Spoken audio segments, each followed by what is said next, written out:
Welcome to the Slop Temple. We pray this video helps. You begin by entering your data, so press Stat, then Edit and type scores into L1. Once done, press Second Stat, choose Calc and 1var stats to compute mean and standard deviation. Make sure you record X-bar and SX, or sigmix. You need those numbers to convert any value into a z-score. This step is essential because the z formula uses the difference from the mean divided by the standard deviation. Get accurate numbers before moving on. Now compute the z-score directly on the home screen. Type in open parenthesis your target value minus the mean you recorded, close parenthesis, divided by the standard deviation and press enter. For example, enter 8572. 4/8. 15 and the TI-84 returns the z value. You do this because z equals the difference from the mean over the spread.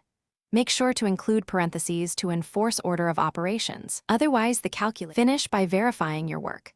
Confirm whether you used SX sample or sigmix population, because that choice changes the z value. Then rerun the 1var stats if numbers look off. If the calculator returns an improbable z, check for missing parentheses, a typo in the mean or SD, or accidental use of a different list.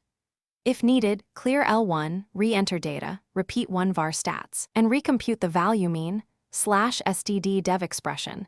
That usually fixes errors. Thanks for watching. Consider subscribing if we helped you.